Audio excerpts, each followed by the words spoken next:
পলিটিশিয়ানদের chair ছাড়তে নেই, অনুব্রত মণ্ডলের সঙ্গে প্রথম সাক্ষাতে মজার ছলে বললেন সাংসদ শতাব্দী রায়। দীর্ঘ 2.5 বছর পর অনুব্রতর তত্ত্বাবধানে বোলপুরে দলীয় কার্যালয়ে জেলা কমিটির বৈঠক হয়। অনুব্রতর প্রত্যাবর্তনের পর এই প্রথম সাক্ষাৎ হল বীরভূমের সাংসদ শতাব্দী রায়ের। অনুব্রত ফের স্বমহিমায়, বললেন অভিনেত্রী সাংসদ। 2 বছর পর বীরভূম জেলায় ফিরেছেন অনুব্রত মণ্ডল। তারপর এই প্রথম জেলা কমিটির বৈঠক। ইতিমধ্যে 2বার কোর কমিটির বৈঠকে যোগ দিয়েছেন অনুব্রত মণ্ডল। কোর কমিটির চেয়ারম্যানও তিনি। 15ই ডিসেম্বর রামপুরহাটে হওয়া কোর কমিটির বৈঠকে ঠিক হয়েছিল জেলা কমিটির বৈঠক ডাকা হবে। সেই মতো অনুব্রত মণ্ডলের তত্ত্বাবধানে এই দিন 2.5 বছর পর বোলপুরে দলীয় কার্যালয়ে জেলা কমিটির বৈঠক হলো। ছিলেন রাজ্যের কারামন্ত্রী চন্দ্রনাথ সিংহ, বিধানসভার উপাধ্যক্ষ আশিস বন্দ্যোপাধ্যায়, জেলা পরিষদের সভাধিপতি ফয়জুল হক ওরফে কাজল শেখ, শিউরের বিধায়ক বিকাশ রায়চৌধুরী, বোলপুরের সাংসদ অসিত মাল, কোর কমিটির সদস্য সুদীপ্ত ঘোষ সহ দলের 19টি ব্লক অঞ্চল সভাপতি, জেলা পরিষদের সদস্য, জেলা কমিটির সদস্যরা। পরের দিকে বৈঠকে যোগ দেন বীরভূম কেন্দ্রের সাংসদ শতাব্দী রায়। এই প্রথম অনুব্রতের সঙ্গে সাক্ষাৎ হলো তার। অনুব্রতের প্রত্যাবর্তনের পর সবার সাথে দেখা হলেও অভিনেত্রী সাংসদের সাথে দেখা হয়নি।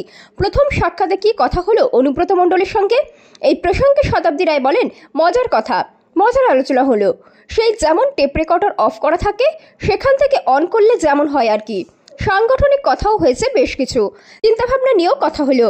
তিনি আরও বলেন, দলীয় কর্মীরা উৎসাহিত, একটা লিডারশিপ তো ওনার আছেই, একটা শূন্যতা তো ছিলই, তবে শান্ত ও স্বমহিমায় দেখলাম। মজার ছলে অভিনেত্রী সাংসদ বলেন, আমি যখন মিটিংয়ে ঢুকলাম তখন বিকাশদা বক্তব্য রাখছিলেন। অনুব্রত মণ্ডল তার পাশে ওই চেয়ারে বসতে দিলেন। এবার মাইক ছেড়ে বিকাশদা দেখবেন ওনার চেয়ারে বসে পড়েছি, তাই আমি অনুব্রত মণ্ডলকে বললাম, এই জন্য পলিটিশিয়ানদের চেয়ার ছাড়তে নেই। মজার ছলে এমনই বললেন তৃণমূল সাংসদ। অর্থাৎ অনুব্রত মণ্ডল যে ফের স্বমহিমায়, এমনটাই প্রথম দেখায় বুঝেছেন শতাব্দী রায়। মণ্ডলের সঙ্গে বৈঠক কি আলোচনা হলো? না, একদমই মজার আলোচনা, মজার কথা, হালকা কথা। এবং আমার মনে হয় যে যেটা হয় না, আমাদের আগে টেপ রেকর্ডারে পজে রাখা থাকতো না, আবার ওখান থেকে অন করা হতো, ঠিক সেরকম যেখানে রাখা ছিল সেখান থেকে আবার গল্প শুরু হয়েছে, সেখান থেকে কথা শুরু হয়েছে, একদম হালকা মজার কথা। আর বাকি সাংগঠনিক কিছু কথা যেগুলো বলা হয়েছে সেগুলো আগামী দিন হবে।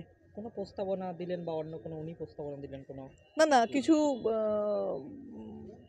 সাংগঠনিক কিছু ভাবনা চিন্তা আছে যেগুলো বললো, আমার সঙ্গে কথা বলে সেগুলো আলোচনা করে ঠিক করবে।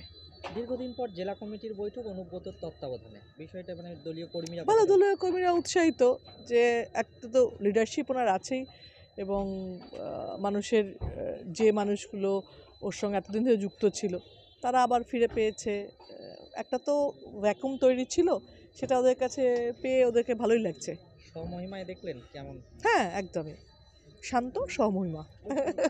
জেল মুক্তির পরে প্রথম দেখা হলো। হ্যাঁ, অন্য কোনো কথা আসলে কি আছে না, এমনি মজার কথা, মানে এইটা হালকা কথা। যে আমি যখন ঢুকেছি লেটে আর কি, তো বিকাশদা বক্তৃতা দিচ্ছিল, তো বিকাশদা চেয়ারটা আমাকে বসালো কেশদার পাশে আর কি। তো আমি বললাম যে ও তো মাইকটা শেষ করে দেখবে পেছনে চেয়ার নেই, আমি বসে পড়েছি। তখন আমি বললাম, এই জন্যই পলিটিশিয়ানদের চেয়ার ছাড়তে নেই। জেলা কমিটির বৈঠকে সেখানে সবাই রাজি ছিলেন, মন্ত্রী ছিলেন, আশিস ব্যানার্জি ছিলেন এবং অল এমএলএরা ছিলেন, সভাধিপতি ছিলেন, সবাই ছিলেন। সবাই একে একে যা বার্তা দেওয়ার বার্তা দিয়েছে। আমাদের বার্তা একটাই, 1 তারিখ থেকে 30 তারিখ পর্যন্ত পার্টির যে প্রোগ্রাম, সেই প্রোগ্রামগুলোকে সফল করতে হবে। সেই তার প্লাস আমরা যেসব বুথে হেরে আছি, মন্ত্রী থেকে আমরা সবাই একই কথা বললাম, যেসব বুথে আমরা হেরে আছি, অঞ্চল president, block president, MLA plus আর পঞ্চায়েত সভাধিপতি, পঞ্চায়েতের প্রধান নিয়ে প্রত্যেকটি অঞ্চলে 10 জন করে বুথের লোককে ডেকে সেখানে বসে কেন হারলাম, কী জন্য হারলাম, বুথগুলো তার পরিচালনা প্রতিটা ব্লকে যে বুথে হেরে আছে। এটা কবে থেকে শুরু হচ্ছে দাদা? এটা মোটামুটি 30-এর পর শুরু হবে। কী পদ্ধতিতে সেগুলো রিকভার করা হবে? এমএলএরা দেখে নেবে, এমএলএরা যেখানে এমএলএ আছে তারা দেখে নেবে, তাদের টিম থাকবে। আপনার কোনো সভা টভা? আমার সভা আমরা বসবো, আবার আমরা যারা আছি 7 জন বসবো, প্লাস ব্লক প্রেসিডেন্ট বসবো, মেন লিডারদের ডাকবো, বসে আমরা আবার 26 জানুয়ারির পর আমরা বসবো। দাদা শহরের বিভিন্ন শহরে যে ভোটের হার সেই হ্যাঁ, সেটা আমাদের 3টে শহরে হার আছে, রামপুরহাট, বোলপুর, সিউড়ি। এটা নিয়ে আমাদের আলোচনা চলছে। দীর্ঘদিন পর জেলা কমিটির বৈঠক, কর্মীরা কতটা উৎসাহিত? ভালোই উৎসাহিত, দেখুন আগেও তো জেলা কমিটির মেম্বার হয়ে মিটিং হয়েছে, আগেও তো জেলা কমিটি আমি যখন ছিলাম না তখন আপনি ফিরে আসার পরেই প্রথম, তার আগে হয়নি। তার আগে হয়েছে দীর্ঘ 2.5 বছর পরে এই এত বড় আপনার উপস্থিতিতেই আপনার উপস্থিতি। দেখ, সেটা নয়, একই ব্যাপার। ও পার্টির যারা কর্মী আছে, যারা আমি ছিলাম না, তারা তো দলটাকে চালিয়েছে। সেই স্বতঃস্ফূর্ততা আজকে কি সেই না না, আমার বক্তব্য, আমি যখন ছিলাম না তারা তো দলের হালটা ধরেছে। স্বতঃস্ফূর্ত ছিল, সবারই ছিল। সবারই ছিল। দীর্ঘদিন পর অনুব্রত মণ্ডলকে পাওয়াতে সবাই খুব খুশি এবং তারা অঙ্গীকার করেছে যে আমরা 11টা সিট বীরভূমে, বর্ধমানে 3টে সিট, 14টা সিটই কিনব। আর আমাদের যেটা সিস্টেম ছিল আজকে 167টা অঞ্চল প্রেসিডেন্ট, অল জেলা পরিষদের মেম্বার, অল পঞ্চায়েত সমিতির মেম্বার সবাইকে ডাকা হয়েছে, 520 জনকেই ডাকা হয়েছে। দাদা বেশ কিছু জায়গায় একটু সমস্যা রয়েছে, সেইগুলো কি মেটানো হচ্ছে? সব বসে বসে মিটিয়ে নেবো ভাই, চিন্তা করো না। দুদিন তুমি 1 মাসের ভেতরে দেখবে সব মিটে যাবে, জলের জল হয়ে যাবে।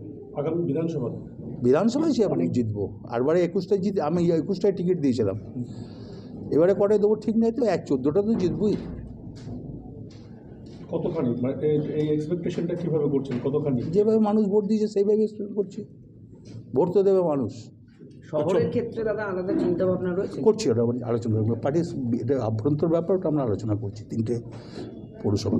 এরপর আবার কবে মিটিং করছেন? সেটা জানিয়ে দেবো। ঠিক আছে।